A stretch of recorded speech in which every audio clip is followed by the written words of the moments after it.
seorang hamba hendaknya memperhatikan bisikan pertama yang terlintas dalam hatinya. Artinya memperhatikan itu, apakah bisikan ini sifatnya kebaikan atau bisikan ini sifatnya kejahatan. Apakah bisikan ini dari syaitan, apakah bisikan ini dari hawa nafsu, apakah bisikan ini dari Allah, apakah bisikan ini dari malaikat, dan seumpamanya. Pada minggu dahulu disebutkan oleh beliau, hanya orang-orang yang telah benar-benar menguasai ilmu hakikah yang dapat membedakan mana bisikan nafsu dan mana bisikan syaitan, mana yang disukai dan mana yang dibenci Allah. Orang-orang yang mempelajari ilmu hakikah, itulah yang mampu membedakan geritik-geritik hati itu, bisikan-bisikan yang ada di dalam hati tersebut. Secara ringkas para ulama memberikan pelajaran kepada kita mengenai cara mengetahui bisikan yang masuk ke dalam hati kita ini. Apakah bisikan itu berupa kebaikan atau kejahatan? Jadi ujar mereka mengatakan, bila engkau hendak mengetahui bisikan yang baik atau bisikan yang jahat yang masuk ke dalam hati itu, maka timbang olehmu, ukur olehmu dengan 3 ukuran. Salah satu di antara 3 ini.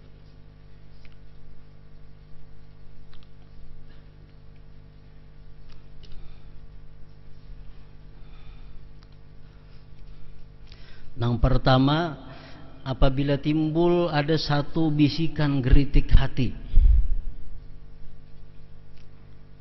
bisikan itu kita ukur dengan ilmu syara,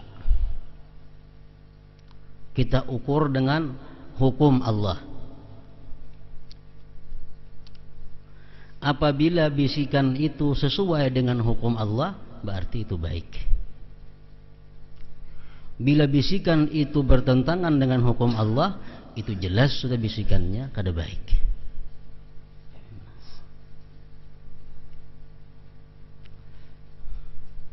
Umpamanya kita kada tahu hukum Allah, baikkah ini, kadakah? Bolehkah hukum Allah nang bisikan hati nang macam ini atau kada? Kita kada tahu hukumnya.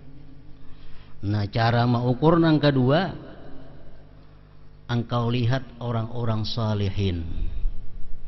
Apakah orang-orang salihin itu pernah melakukan seperti apa yang dibisikkan dalam hati engkau itu atau kada? Bila pernah dilakukan oleh orang-orang salih, berarti baik. Bila belum pernah engkau lihat orang salih melakukan apa yang dibisikkan dalam hati kita itu, berarti kada baik.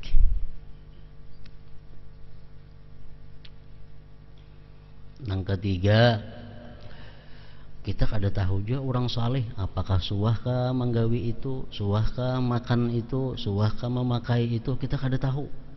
Jadi kada kau mau ukur dengan ukuran orang-orang saleh. Nah, ukuran yang ketiga, kita takuni lawan nafsu kita. Takuni nafsu. Bila nafsu kita katuju, berarti kada baik. Bila nafsu kita kada katuju, berarti baik. Itu salah satu cara untuk mengetahui geritik hati, bisikan hati kita ini apakah baik atau kada.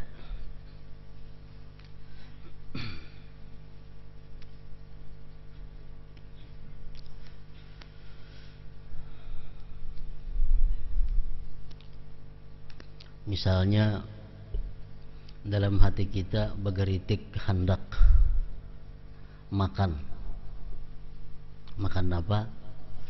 Makan haliling.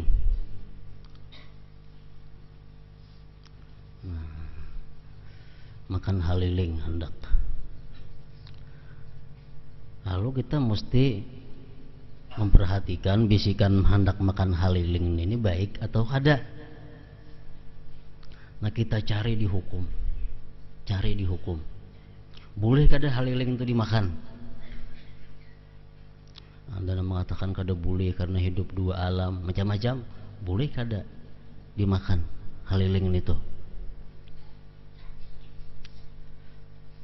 Cari-cari di hukum kada dapat boleh kadanya makan haliling. Mbah itu pulang kita cari orang-orang salihin, apakah mereka itu pernah makan haliling? Tahunakan tuan guru anu pian suaka makan haliling. Isirin bah kada biasa. Tahunakan ke tuan guru orang saleh anu pian biasa makan haliling, kada biasa. Nah, berarti ini sudah kawan patukan geritik hati hendak makan haliling itu kada baik. Kenapa? Karena kada pernah dimakan oleh orang-orang saleh. Itu aman orang salehnya ada. Kita kada dapat mencari orang saleh, kemana betakun? Maka ada haliling, hendak makan haliling, hukumnya kada tahu. Orang saleh yang ditakuni kada tahu di mana andaknya orang salihin. Takuni nafsu kita, kapingin kada haliling, kapingin berarti kada baik tuh. Kenapa? Karena inna nafsa la ammaratun bisu. Nafsu ini arahnya selalu nang kada baik.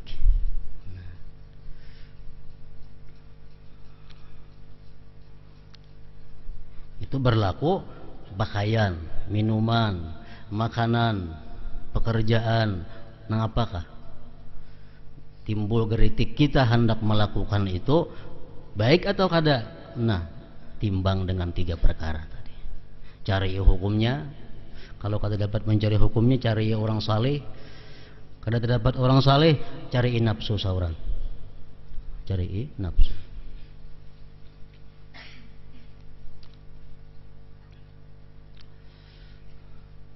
Nah, kemudian lagi yang perlu kita ketahui, geritik hati tadi apabila sesuai dengan hukum syara itu jelas sudah baik. Geritik hati ini apabila pernah dilakukan oleh orang saleh berarti baik. Geritik hati ini bila dibenci oleh nafsu berarti baik. Nah, setiap nang baik itu belum tentu dari Allah. Bisa datangnya nang baik itu dari Allah, bisa nang baik itu datangnya dari syaitan. Ini kita perlu membedakan geritik hati hendak berbuat baik. Kita mesti periksa dahulu geritiknya di mana datangnya. Apakah ini dari Allah kah atau dari syaitan? Karena syaitan itu bisa membisikkan kebaikan kepada kita. Syaitan bisa menyuruh kita berbuat baik, tapi tujuannya adalah kerugian bagi kita. Syaitan itu bisa menyuruh kita berbuat baik, tapi nang untingannya kerugian bagi kita. Contohnya kayak apa? Syaitan menyuruh kita berbuat satu ibadah, tapi bila kita lakukan ibadah itu, kita ketinggalan ibadah yang lebih afdal. Nah, ini dari syaitan. Syaitan menyuruh kita berbuat baik. Bila kita lakukan ini, kita ketinggalan ibadah yang sangat banyak pahalanya. Nah, ini dari syaitan. Atau syaitan mengajak kita berbuat baik, tapi dia membisiki agar kita ujub, agar kita ria, agar kita kada ikhlas. Nah, itu kebaikan tapi bisikan daripada syaitan. Nah, jadi kita wajib mengetahui, ujar Imam Ghazali, wajib setiap orang yang hendak berjalan di jalan Allah mengetahui bisikan kebaikan itu apakah datangnya ini daripada Allah atau datangnya daripada syaitan.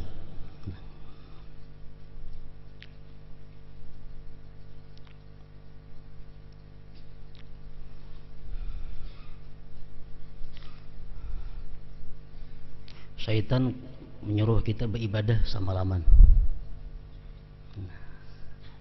Tapi gara-gara kita beribadah semalaman itu, pas kayaknya pukul 4 kita kada tahan lagi mata teguringan. Bangun pukul 8. Berarti subuh taliwat. Nah, ini syaitan menyuruh kita berbuat kebaikan, tapi kita kehilangan kebaikan yang sangat besar daripada ibadah yang kita lakukan. Nah, itu syaitan.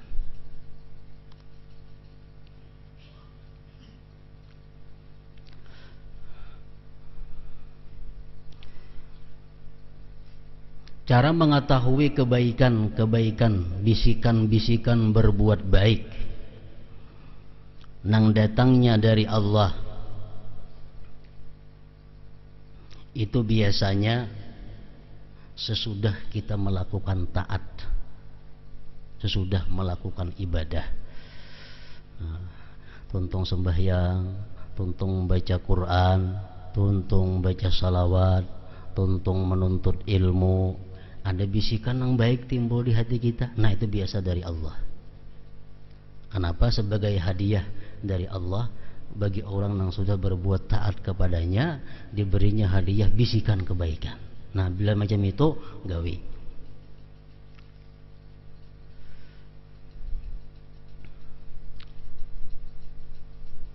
Nah, bisikan kebaikan daripada syaitan itu ya kayak tadi, inya menyuruh kita berbuat baik, tapi ada puting-putingnya supaya kita ini rugi. Syaitan bisa menyuruh manusia menuntut ilmu. Ya, syaitan ikam tuntut ilmu, ikam mengaji ilmu tasawuf, ikam mengaji ilmu fikih, ikam mengaji ilmu tauhid. Kaji sama ilmu ikam rugi kada mengaji. Ikam mungkin alim, ikam nyaman dihormati orang, ikam dimuliakan orang. Baik kada ya syaitan. Nah, jadi tujuan syaitan baik menyuruh kita menuntut ilmu, tapi ujungnya ada supaya kita kada ikhlas menuntut ilmu itu. Nah, syaitan.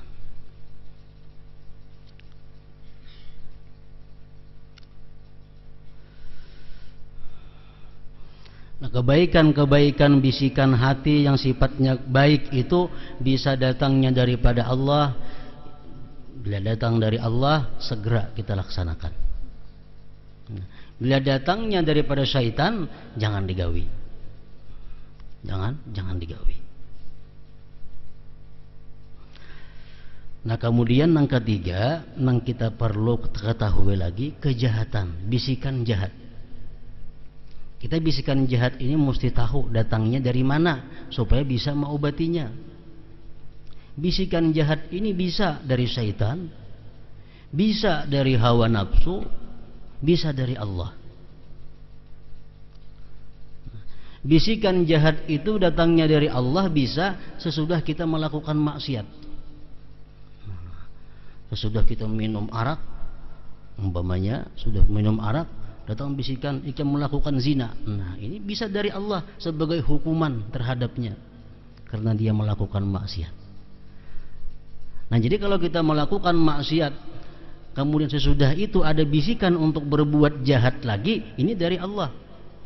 Cara mengobatinya, cepat-cepat tobat kembali kepada Allah. Nah, bila kita tobat, nah bisikan itu hilang sendirinya. Bisikan itu hilang sendirinya. Nah, itu dari Allah. Yang kedua, bisa bisikan jahat itu dari nafsu. Nah, bisikan jahat dari nafsu ini, dia akan terus menerus membisiki kita tanpa hentinya agar kita meluluskan kehendak nafsunya. Dan bisikan jahat dari nafsu ini kada mau beralih-alih, sebuting ditujunya. Umpamanya nafsu seseorang ini mengajak dia untuk berzina dengan fulanah, terus dibisiknya supaya berzina dengan fulanah. Lawan perempuan lain kada maunya, itu masa aku ditujunya, itu jadi tujunya. Nah, ini berarti bisikan jahat ini dari hawa nafsu. Nah, kalau hal ini datang kepada kita, ini diobati dengan apa? Dengan puasa, diobati dengan apa? Dengan uzlah, dengan khalwat, dengan menghindari pergaulan-pergaulan. Nah, bisikan jahat ini bisa juga datangnya daripada syaitan. Nah, syaitan ini kada terus menerus membisiki kita dengan satu kejahatan. Berbagai macam kejahatan kita dibisikinya, yang penting kita berbuat jahat. Nah, itu syaitan. Syaitan membisiki kita berzina dengan pulanah. Pulanahnya kada mau, cari yang lain ya syaitan. Nah, yang lain, pokoknya yang penting ini orang jatuh dalam zina. Nah, itu adalah bisikan syaitan. Nah, bila bisikan syaitan ini datang kepada kita macam tadi, ajakan syaitan datang kepada kita, ini perbanyak berlindung kepada Allah dari syaitan. Nah, banyak-banyak membaca auzubillah, banyak-banyak membaca qul a'udzu birabbil falaq, qul a'udzu birabbin nas.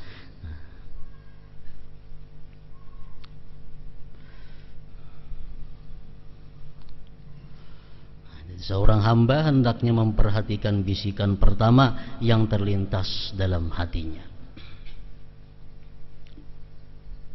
Jika bisikan itu buruk, bisikan berupa maksiat, maka hendaknya segera ia tinggalkan. Sebab jika dibiarkan, bisikan itu akan menjadi sebuah keinginan yang kemudian berubah menjadi gairah, semangat dan tekad. Tekad ini kemudian melahirkan sebuah perbuatan buruk. Dalam sebuah hadis disebutkan, innallaha yuhibbul basiran naqida inda wurudi syubuhat wal aqlal kamila inda hujumi syahawat. Sesungguhnya Allah mencintai seseorang yang memiliki pengamatan yang teliti saat timbul hal-hal yang meragukan. Allah suka kepada seorang hamba yang mempunyai pengamatan yang teliti ketika timbul hal-hal yang meragukan, baik atau kada. Nah, ditelitinya, kayak apa hukumnya, orang saleh pernahkah melakukannya, nafsuku apakah senang atau kada. Nah, Allah suka orang yang demikian. Dan menyukai Tuhan orang yang mempunyai akal yang sempurna pada saat keinginan nafsunya bergejolak.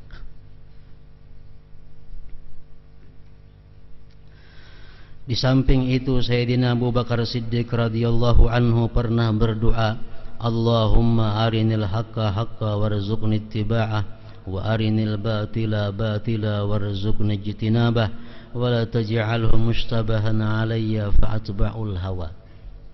Nah, ini bagus doa Abu Bakar Siddiq, ini dibaca setiap 5 waktu sembahyang supaya arah hidup lurus.